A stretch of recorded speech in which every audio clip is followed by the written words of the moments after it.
마음이 있느냐는 거예요. 교회를 사랑하는 마음이 있어야 되고요. 옆에 앉아있는 성도, 오늘 나하고 같이 아침밥은 같이 먹지 않았지만 그래도 내가 일주일 만에 또 뭐 3일 만에 이렇게 만났을 때 저 사람을 볼 때 마음속에 흐뭇함이 있고 따뜻함이 있고 사랑하는 마음이 있을 때 그때 이 자리가 진짜 예배 드리는 자리가 되는 거예요. 우리가 설교하고 찬양한다고 해서 하나님이 그거를 얼마나 받으시겠어요? 우리가 얼마나 잘합니까? 그렇게 잘하지 못하거든요. 하나님이 진정으로 보시는 거는 지금 여러분들의 마음속을 보십니다. 여러분 마음속에 사랑이 있느냐? 따뜻함이 있느냐? 애정이 있느냐? 그걸 보시는 거예요. 오늘 우리가 그 마음을 가지고 하나님께 정말 아름다운 예배를 드렸으면 좋겠습니다. 우리 한번 따라해 보실까요? 이거는 다른 거 할 거야. 예수님처럼 생각하고 예수님처럼 보고 예수님처럼 듣고 예수님처럼 말하고 예수님처럼 행동하자. 그러면 예수님이 나타나신다. 이제 계속하다 보면은 이게 다 이제 외워지실 거예요. 저는요 공부를 계속하면서 제가 결론을 내린 게 있어. 그게 뭐냐 하면 뭐든지 다 머릿속에다 집어넣자. 이거예요. 결론이. 무조건 머릿속에 집어넣자. 왜냐하면 제가 갑자기 눈이 안 보일 수도 있잖아요. 제가 갑자기 눈이 안 보일 수 있기 때문에 저는 늘 그런 걱정 속에 사는지 눈이 갑자기 안 보이면 저는 아무것도 못하거든요. 그렇기 때문에 무조건 머릿속에 집어넣자. 저한테 물어보세요. 제 머릿속에 많이 들어있어. 물어보세요.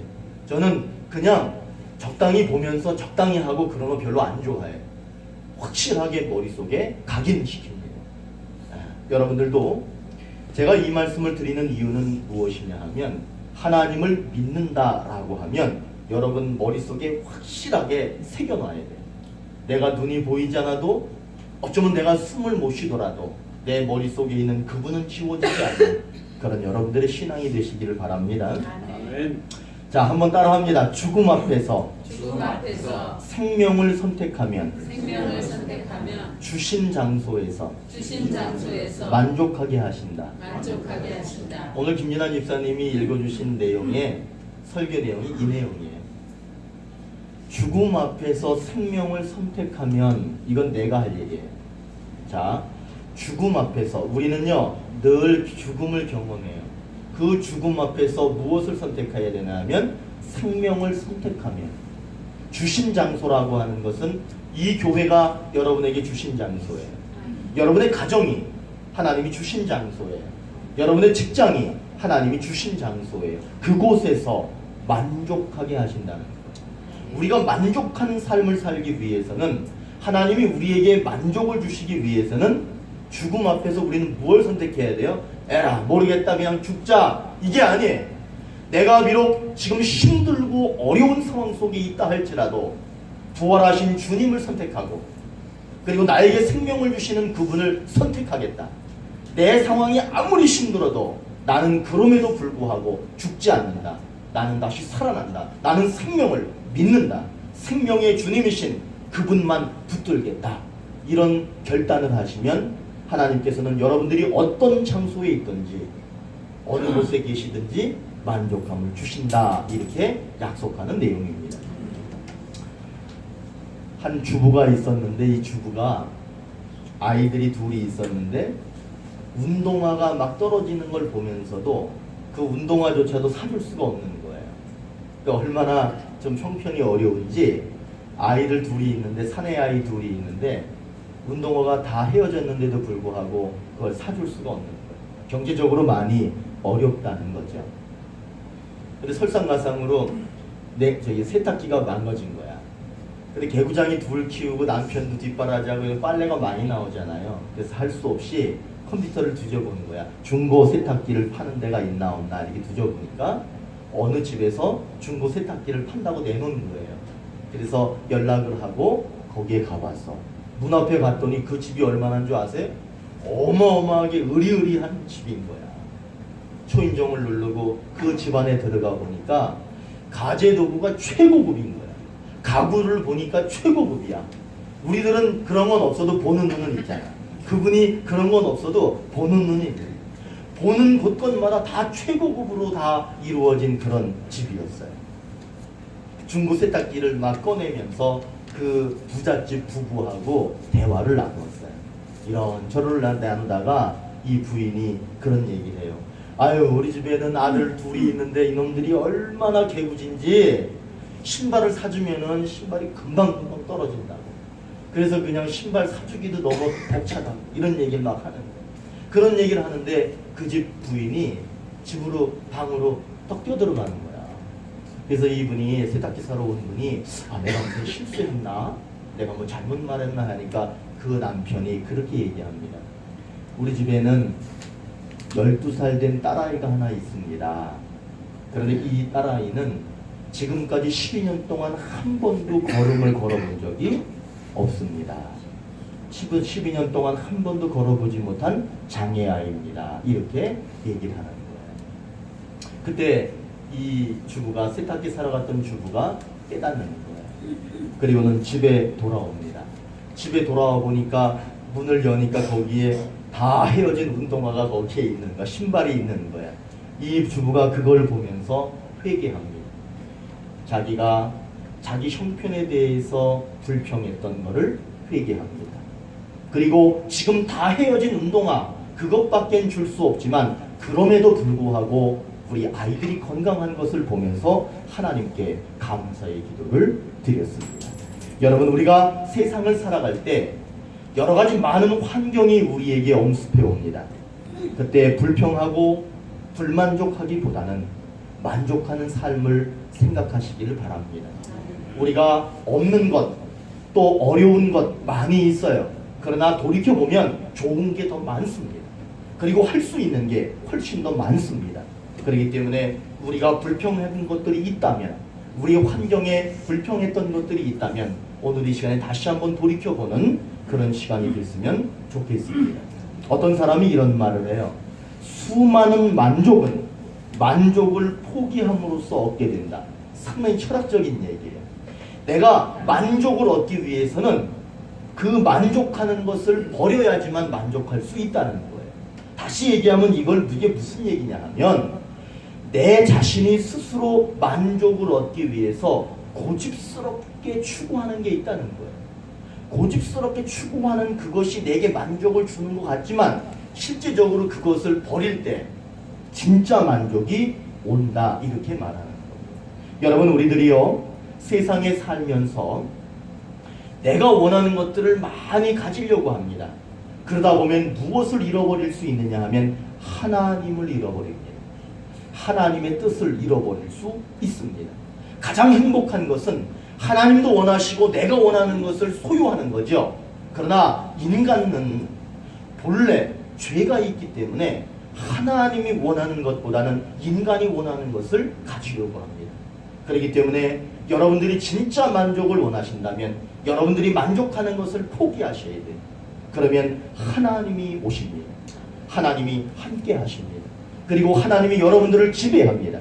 그리고 여러분들은 하나님의 사람이 되어서 하나님이 원하시는 뜻대로 그렇게 살게 됩니다.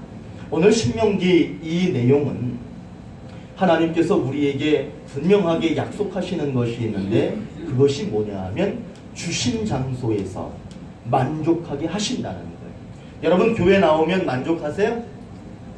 저도 솔직히 교회에 있으면서 엄청 짜증났어. 일주일 동안 얼마나 어젯밤에 잠 한숨도 못 잤어. 왜냐하면 물이 나와야 되는데 그러더니 물을 어제 인치혁 권사님하고 인치숙 권사님하고 김진호 집사님 이렇게 모여가지고 막 머리 써면서 이렇게 되고 저렇게 되고 보니까 물이 나오는 거예요. 그래가지고 물이 나오니까 내가 인치숙 권사님 목소리를 들어보니까 목소리가 달라져. 이거는 무슨 남북 통일된 것 같은 그런 목소리, 밝은 목소리가 막 들리는 거야. 그래서 물이 이렇게 나오면 좋구나. 그런데 인치혁 권사님이 물을 많이 틀어놓고 갔거든요. 그런데 밤에 이제 계속 수시로 시간마다 제가 가서 본 거야. 계속 보는데 갑자기 물이 안 나와요. 그래서 이상하다. 왜 안 나오지? 막 11시 반, 12시 돼가는데 그래서 김준호 집사랑 나랑 할 수 없다. 야 여기서 어려워나 보다. 녹여야 되겠다. 철물점을 보니까 다 문 닫았잖아. 그래서 전화 걸었어 그냥. 전화 걸어가지고 여기 눈에 보이는 단열재 있는데 내가 돈은 내가 내일 와서 줄 테니까 내가 일단 그거 문 닫았지만 그거 빼가지고 가서 좀 쓰겠다. 그렇게 했더니 그분이 또 그 앞에 편의점에 돈을 맡기래요. 얼마라고. 그래서 하여튼 맡기고 이렇게 해서 사가지고 왔는데 보니까 그 문제가 아닌 거야. 터진 거야 밑에. 터져가지고 물이 막 나오는데 여러분 그런 경험 해보셔야 돼. 나는 너무 당황했어. 왜냐하면 처음이라. 이런 경우엔 내가 이걸 어떻게 해야 되나. 나 계속 생각을 해보는 거야. 결론은 그냥 계량기 잠궜어요. 왜냐면 물이 계속 나오니까. 잠궜어. 그리고 제가 온도를 체크해 봤어. 계속 이렇게 몸으로 체크해 보니까 이 정도 가지고는 안 올 것 같아. 그래가지고 새벽에 이제 철문점 문 열면 그 터진 부분은 어떻게든지 막고 나머지 교회에 물을 좀 한번 써보자. 이렇게 해가지고 아침부터 김진호 집사 새벽부터 열심히 왔다 갔다 해가지고 사다가 어쨌든 부속을 갈아 꼈어요. 그래서 지금 물 잘 나와요. 결국에 무슨 얘기냐 하면 아무리 짜증스럽고 아무리 힘들고 어려워도요 결국에는 솟아날 구멍이 있어. 그리고 살아날 방법이 있어요. 물 안 나오지요? 김진호 집사 가게 가서 물 한 양동이 딱 떠다가요 끓여가지고 부으면 돼요. 그러니까 결국에 계속 생각을 해보면 결국에는 반드시 해결할 수 있는 길이 있다는 거예요. 중요한 거는 내가 지금 그 순간에 짜증만 내고 있느냐 아니면 짜증을 내면서도 해결 방법을 찾아서 가고 있느냐는 거예요. 여러분 짜증 안 낼 수 없어. 막 짜증 나와. 막 욕은 안 나와도 막 불만이 막 나와. 그런데도 불구하고 나는 뭔가를 하고 있다는 게 중요한 거예요. 여러분 절대로 힘든 환경에 그냥 침몰하시면 안 돼요. 그 힘든 상황 속에서도 뭔가 실오라기 같은 빛을 발견하시고 그 빛을 따라서 그렇게 한번 살아가 보시기 바랍니다. 그러면 반드시 길이 열려요. 오늘 말씀에 하나님이 그 말씀하시는 거예요. 하나님이 이렇게 말해. 여러분 앞에 생명이 있고 복이 있다는 거예요. 하나님 자신이 여러분에게 생명과 복을 쫙 열어놓으셨대요. 그런데 생명과 복만 열어놓으면 재미없잖아. 거기에 사망과 화도 함께 났다는 거예요. 그러니까 우리 앞엔 지금 뭐가 있느냐 하면 생명과 복이 있어요. 그리고 사망과 화도 같이 있습니다. 이것들이 뒤범벅이 돼가지고 우리 앞에 있는 거예요. 그러면서 하나님께서 뭐라고 말씀하시느냐 하면 생명과 복을 선택하는 방법과 사망과 화를 선택하는 방법을 말씀하셔요. 그런데 아주 간단합니다.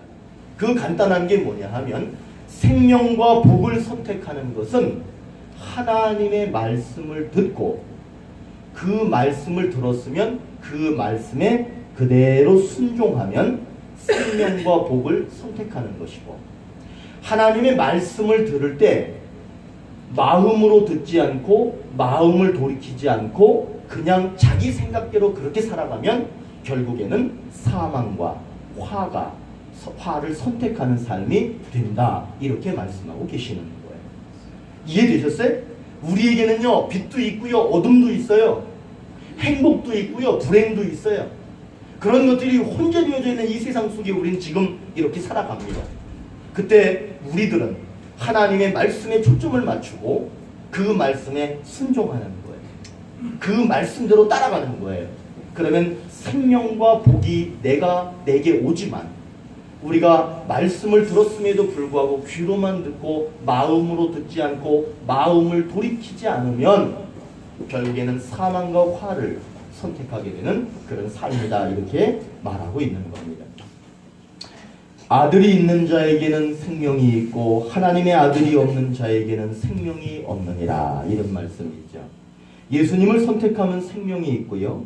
예수님을 선택하지 않으면 생명이 없다는 말씀이에요. 예수님을 선택한 사람은 그 말씀에 순종하기 때문에 당연히 생명이 있어요. 그리고 그 가정은 그 가문은 번성합니다. 우리는 그것을 복이라고 얘기합니다. 결국에 우리는 만족합니다. 하나님 만족스럽습니다. 이런 고백을 하면서 살게 되겠지요. 우리는 삶이 만족하기를 원하시지요. 우리는 다 만족하기를 원합니다. 그러면은 그 만족이라고 하는 게 뭐냐면 내가 지금 살아있는 거예요. 여러분 살아있다는 게 만족한 거예요. 그리고 번성하는 거예요. 우리 사촌 여동생이 신학대학을 졸업하고 그 남편이 목사님인데 미국에서 지금 목회를 하는데 애를 넷이나 낳았어. 그래가지고 우리 고모가 하는 말이 뭐라 그러냐면 5명 낳으려고 그랬대. 그리고 아유 뭐 이렇게 많이 낳으려고 그래. 근데 아마도 그 친구는 번성한다라고 하는 생각을 그렇게 가졌던 것 같아요. 근데 하나 있으면 좀 외로운 것 같잖아. 둘 있으면은 좀 둘이 막 싸우는 거 보면은 아유 저것들 하나만 날 걸 그랬네. 이러다가도 또 둘이 있는 게 낫죠. 그러다가 저도 이렇게 보면 아이 나도 한 3 정도 됐었으면 좋았을 걸 이런 생각도 해봐요. 하나님께서는 얘가 하나든 열이든 백이든 하나님께서는 우리 민족과 우리 교회와 우리 가정들 하나하나를 보시면서 무엇을 원하시냐 하면 번성하길 원하셔요. 잘 되길 원하셔요. 그리고 그 사람이 1명이든 100명이든 만족한 삶을 살고 있다라는 고백을 듣기를 원하셔요. 여러분 그러기 위해서는 하나님이 그렇게 말씀하시는 거예요. 내가 말하는 것을 잘 들어야 된다. 그리고 지금 본인들이 고집하는 것을 마음을 돌이켜서 하나님의 뜻대로 바꿔야 된다는 거예요. 그렇게 되면 복된 삶이 된다. 그렇게 약속하십니다. 주신 장소에서 만족하게 하신다는 거예요. 그렇다면 우리들은 어떻게 해야 되느냐 하면 마음으로 듣지 않는 건 회개해야 돼요. 여러분 귀로는 다 듣잖아. 그냥 다 듣잖아요. 그러나 마음으로 듣는 게 있고요. 귀로 듣는 게 있어요. 저는요. 뉴스나 TV나 어떤 거를 볼 때 관심이 없는 거는 눈으로는 보지만 귀에 들리지가 않아요. 누가 얘기를 해도요. 눈으로는 보고 눈으로는 대화하고 있지만 실제로 들리지가 않아요. 그러나 내가 관심 있는 거는요. 귀로만 듣는 게 아니라 마음으로 막 들어요. 가슴으로 막 듣습니다. 오늘 하나님이 그 말씀을 하는 거예요. 내가 말하면 너희들은 마음으로 들어라. 그래야지 마음을 돌이킬 수 있다는 거예요. 마음을 바꿀 수 있다는 거예요. 그렇게 되면 만족하는 삶이 될 수 있다. 이렇게 말씀하고 있는 거예요. 오래전에 있었던 일이에요. 진짜 있었던 일이에요. 아편을 밀수해가지고 큰 재물을 한번 모아봐야 되겠다라고 하는 한 여인이 있었어요. 그 여인이 가난을 탈피하기 위해서 그런 결정을 한 거죠. 등에는 애를 업었어요. 그리고는 아편 덩어리를 애 많은 아편 덩어리를 깊숙이 감춘 거예요. 그리고 압록강을 건너는 기차를 탔어요. 압록강을 건너는데 그 경계선에 있는 그 세관원들이 한 사람 한 사람 막 점검을 하는 거예요. 그런 밀수들이 많으니까 그것들을 단절하기 위해서 막 이렇게 검열을 하는데 이 여자가 침착하려고 막 마음을 먹는데 침착해져요. 아편 덩어리를 자기 몸에 지니고 있는데 막 불안하기 시작하는 거예요. 점점 세관원들이 가까이 오니까 아이고 이러다 내가 죽겠구나 해서 내가 살려면 아편 덩어리를 그냥 창밖으로 던져버리는 게 낫겠다라고 긴장하는데 그만 애를 던져버린 거예요. 애를 던진 거예요. 그리고 자기는 그것도 몰랐던 거예요. 세관원이 와서 물어봅니다. 당신은 지금 짐이 뭐가 있느냐라고 꺼내놓으시오라고 하니까 나는 애밖에 없습니다 라고 해서 꺼냈는데 그게 뭐냐면 아편 덩어리였던 거예요. 여러분 그 여인의 마음이 어땠을 것 같으세요? 여러분 어쩌면 우리들도요 그런 삶 속에 살고 있는데 우리도 천국행 열차를 타고 지금 달려가고 있어요. 천국행 열차를 타고 달려가고 있는 지금 우리들이 창밖으로 던져버려야 될 것이 무엇인가를 생각해 봐야 됩니다. 여러분 마음속에 있는 것들을 창밖으로 던져버려야 돼. 그것은 뭐냐 하면 자기 고집스러운 것, 하나님이 원하시지 않는 것, 하나님과 반대되는 것, 이런 것들은 다 창밖으로 던져버려야 되는데 어쩌면 우리들은 정작 버리지 말아야 할 것은 버리고 버리지 말아야 할 것을 꼭 간직하면서 천국행 열차를 타고 가고 있는지도 모릅니다. 저는 여러분들에게 오늘 이 시간을 빌어서 이렇게 말씀드리고 싶어요. 창밖으로 던져버리십시오. 하나님의 말씀에 어긋나고 하나님이 원하시지 않는 것들, 그런 것들은 창밖으로 좀 던져버리십시오. 그리고 정작 버리지 말아야 할 것은 여러분들이 꼭 간직하십시오. 그러면 오늘 우리에게 이렇게 말씀하시는 거예요.